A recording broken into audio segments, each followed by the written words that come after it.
Listeners, before you turn off this episode, because you see that it's about money and numbers and, oh, boo, that's gonna be boring. No, don't do that. If you make a podcast, you have to know about finances. And I'm here to make that easier to digest. On this episode of Scoring Magic, we're going to talk about finances and money, because it's important.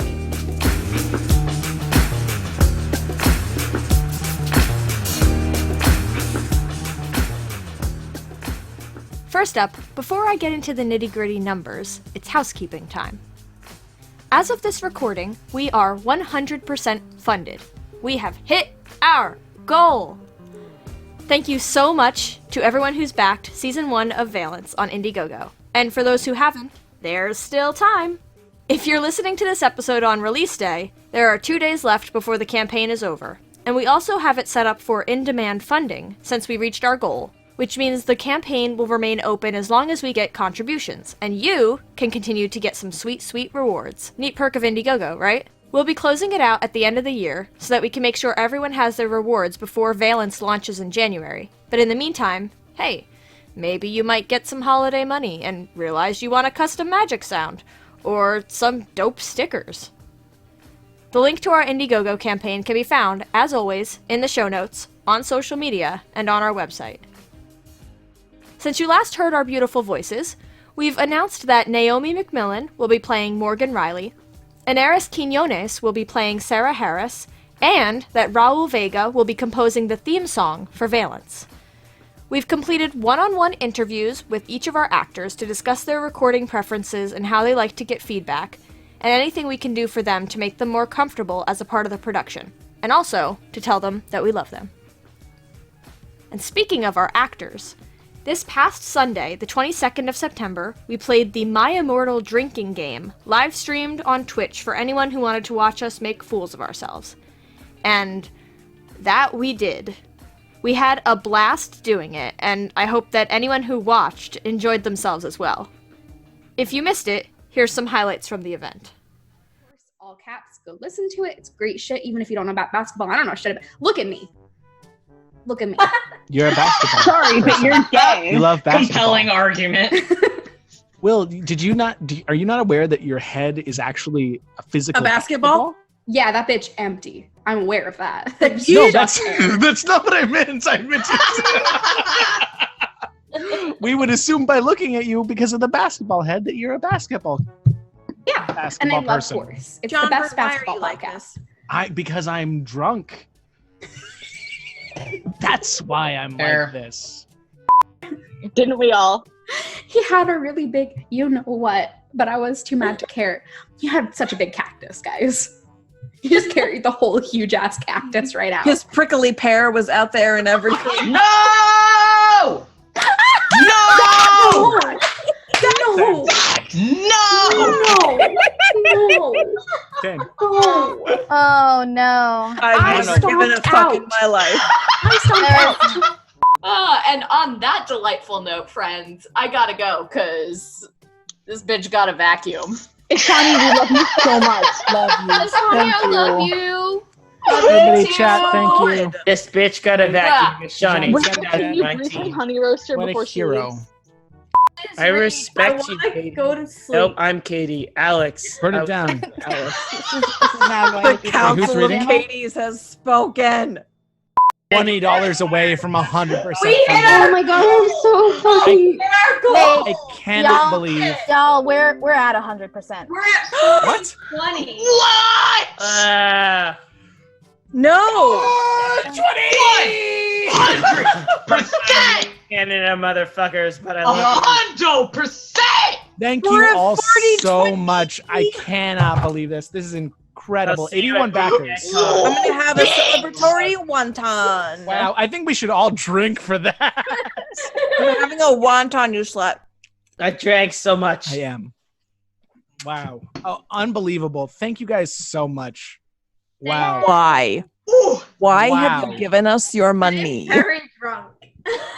All right, let's I hit can't believe 200% so we can pay the ambulance bill. My love. Yeah, we're gonna have to hit some extra milestones. I love you for so all of us. platonically. Nice. Oh my god! My dear. Wow, Will, that happened.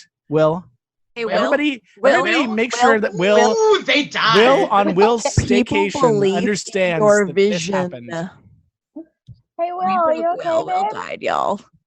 This Hey, is how Will. Will dies. Hey, Are Will. you alive? This is Liam. how Will becomes the 1000th happy haunt. Hey, Will, Is that real or am I just really drunk? it's real. It's real. Both. Liam You're also is really happening. drunk, but it's real. But we Art have of room lie, for nothing Can't believe 1,000. it. Any volunteers? One of you.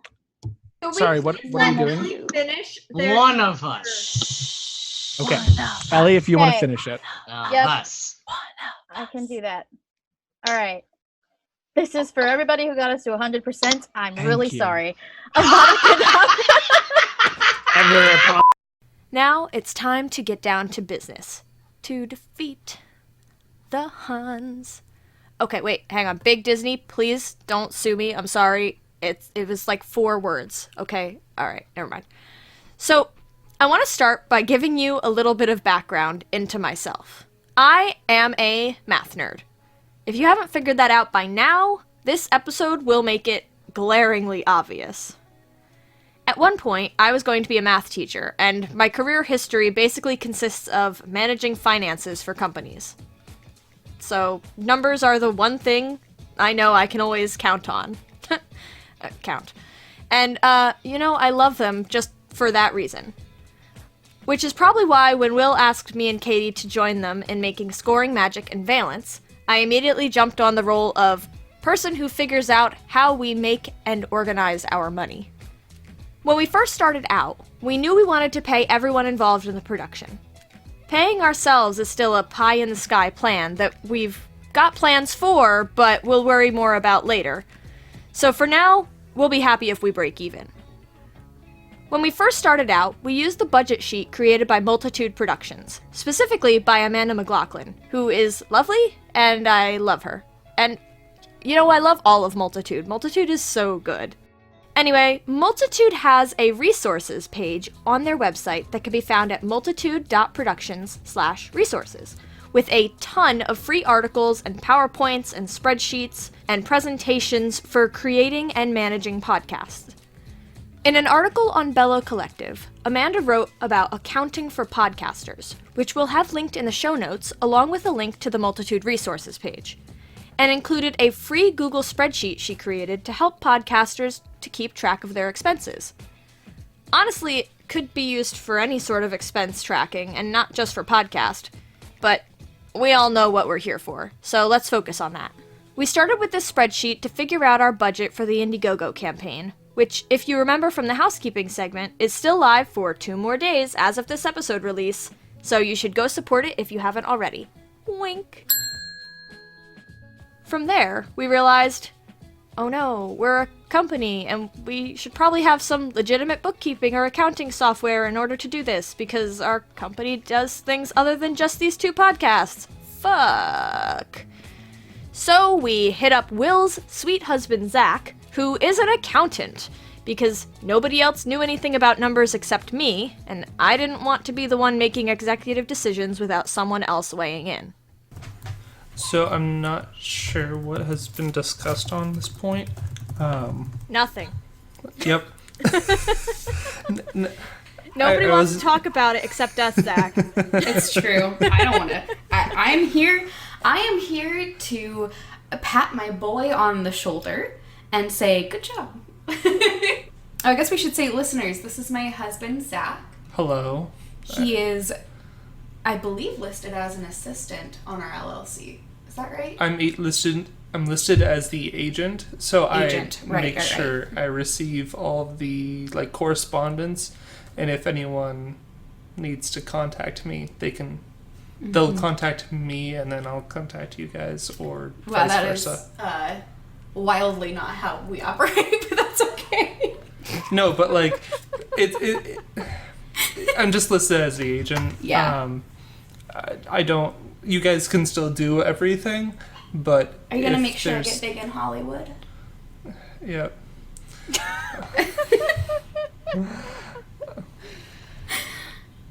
But yeah, I'm listed as the agent. You three are listed as the Members. members. Yeah. Yeah.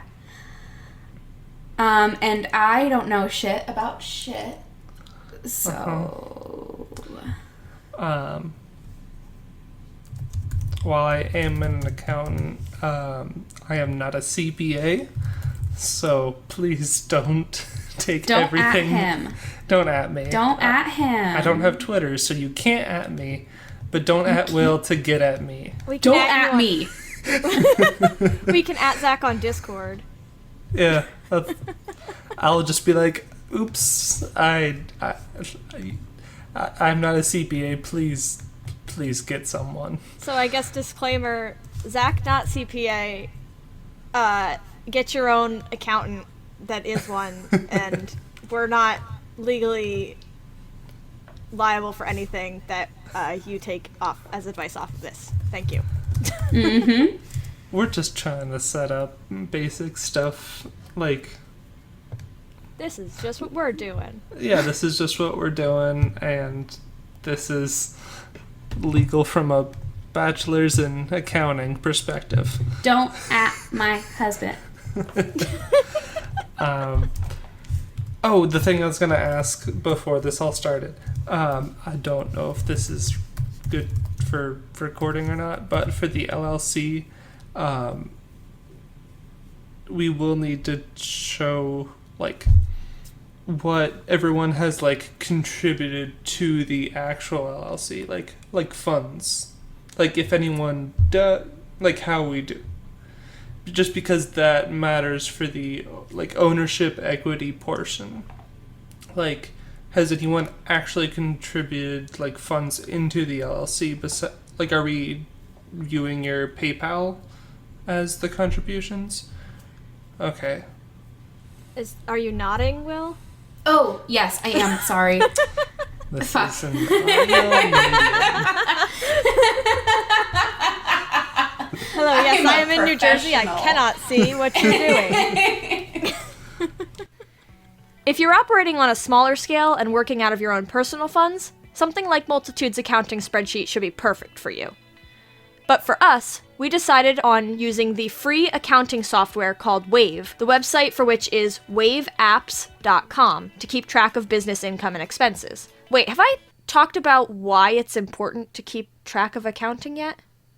No? Oh, heck. Okay.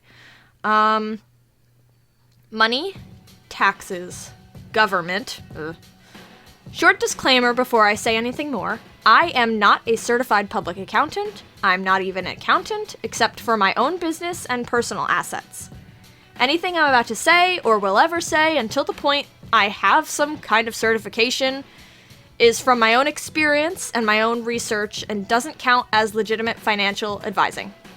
Basically, what I'm saying is you can't sue me if you do something with your finances because I said we do it and it gets you in trouble.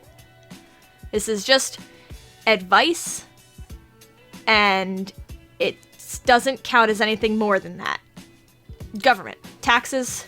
Right. When you file your income taxes each year, you have to claim any self-employed income over $400 to pay taxes on. That is a total income, not income per person who pays you. So getting paid $100 on 4 separate projects means you have to claim it. My advice? Claim anything. If you just make $20 from personal, working on your own, claim it. Just do it. But with that being said, you can also subtract any expenses from the income you make. So it can end up being less than $400, and then you don't have to pay taxes. Are you a voice actor who makes $400 a year, but this year you bought a $100 Blue Yeti microphone? Oh, that's $300. No taxes. Hooray! The one caveat I will say in that is that you need to have invoices you've sent to each person who paid you and receipts for anything you've purchased. If you're counting it as income and expenses, everything needs to have a paper trail or something in writing documenting it as legitimate. Keep it all in a file on your computer or on Google Drive or Dropbox with your accounting spreadsheet.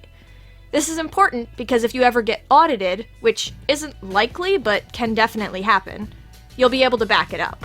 And that's also why it's important to just claim everything, no matter how little it is. Because if you do get audited and you didn't claim it, it's just going to be more of a hassle to explain where the money came from. If you zoned out for all of that, because I just spouted what was to you a bunch of business nonsense, the TLDR is to document everything and claim everything on your taxes. It's just cleaner. Okay, meow meow meow, let's take a break from the serious stuff for a few seconds before we get back to it. I went to Medieval Times with Josh Rubino, who's playing Liam, and Alex Welch, who's playing Noelle this past weekend. Their characters are siblings, and so before we went, I told them they had to be in character the whole time, because I'm an ass and love to incite chaos. We ended up not doing that because we were super hyped about the knights and the horses, and me more for the horses than the knights, but look, I'm a Scottish horse gay. It's just who I am.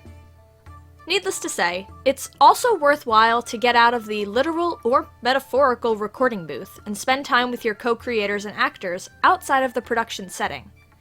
It helps everyone to become closer, and by doing that, you'll work more seamlessly together, and everything will end up going so much more smoothly since you're essentially friends. I'm going off memory right now, but I think it was Lauren Shippen who talked about this at Podcast Movement with the crew for the Bright Sessions. If you don't trust me about it, you'll trust Lauren Shippen, right? Also, boo, you should trust me. I'm totally trustworthy. I gave you this nice break from numbers. But now I'm gonna throw more finance at you. Back to accounting. So we signed up for Wave's free accounting software to keep track of everything for our podcast problems business, so we don't get fucked around tax season. I went through Will's PayPal for the first half of the year because their personal and business expenses were commingled. Don't do that. Make a separate account, please. Please? Podcast Problems is an LLC, separate from our own personal money, so everything needs to be separate so that we know how much money the business actually has. I would also highly recommend setting up an LLC if you're making a podcast, especially if you have a team and plan on making more podcasts and want to make money and pay people. It just makes things cleaner. Do you notice the trend here? Keep your money things organized and clean. Once we had everything entered, voila! We knew how much money the company had and what was Will's. When we were in Orlando for Podcast Movement, the three of us set up a bank account so we could get debit cards for our podcast company. And I say it like that because it is still wild to me that that is a thing we do for money. And we transferred the funds from our PayPal to the bank account so that we could actually use our debit cards to purchase things, which we have done a lot of as Podtails approaches. But more on that later. You don't think about it at first, but there are a lot of things you might have to pay for as a podcast creator that aren't as obvious as paying actors and sound designers. RSS hosting fees, business cards, any merchandise you want to sell, graphics, web hosting fees, and there are a number of other things. We've had to foot the bill for so many parts of this production process in the first few months without much return because we're new. Which is what leads me to another great crowdfunding platform that you're probably familiar with, Patreon. There are people who have spoken more on Patreon and who have way more experience in it than me, so I'll leave the bulk of it to them. I would suggest looking into Sean Howard of Fable and Folly Productions, which creates shows like Alba Salix, The Axe and Crown, and The End of Time and Other Bothers. For the Hug House Productions Patreon, we decided to go with a pay-per-creation structure, because we didn't know if we'd have any hiatus between episodes of Scoring Magic after Season 1 of Valence wraps, and didn't want to charge patrons for months when we weren't actively releasing content. I know this goes against a lot of things people say about deserving to be paid while you're working on the production of other content, but that's just one of the situations where we couldn't listen to the advice we were given. Everyone's situation is going to be different, so definitely make that decision for yourself based on your own production. For the tiers themselves, we kept the structure simple, with 3 tiers, $1, $2, and $5 per creation. This way, it would be simple for us to keep track of things, and since we're on a per-creation payment schedule, we can ensure that no one is being charged too much in a month. When deciding on your rewards, try to come up with some things that aren't too time-consuming or costly for you to deliver, as well as rewards that feel like they're worth it to your patrons. And remember to check in with your patrons periodically to see how they feel about the rewards that they're receiving. Side note, patrons, if you're listening, and I hope you are because you paid us money for this, hit me up if you have any thoughts on our current Patreon structure. We've been at it for a few months now, and are open to modifying things if you think we should. A wise man once told me, he told a panel of people at Podcast Movement, and I've kind of sort of taken it on as my own personal mantra and thing I tell to anyone who would listen. You deserve to be paid. This was said by the aforementioned Sean Howard in his panel about Patreon, so it's relevant, and it's true. Another great point he brought up in his panel is that if you want to be making $2,500 a month from podcasting, you have to act like you're making $2,500 a month from podcasting now. Show your listeners and supporters that you can put in that effort, and they'll be more likely to pay you for it. Also, just be open and ask for money. You deserve it. You're working so hard to create a work of art, and artists aren't compensated enough for what they do. So shout it to the world. Share your funding links on social media, have a support page on your website, talk about it in your podcast and the show notes. If people want to give you money, don't make it hard for them to do it. On that note, I shall bid you adieu with some final words in line with what I just said.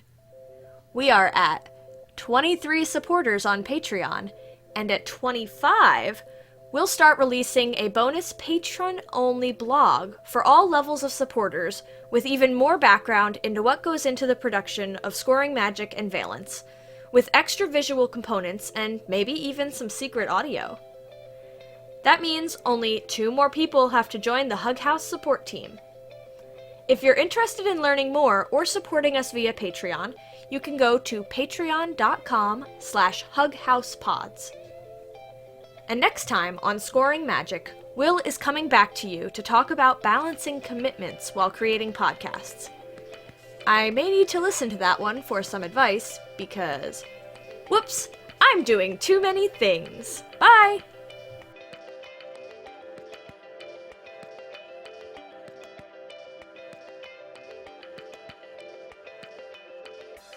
Scoring Magic is a Hug House production. You can find more on Hug House Productions at hughouse.productions.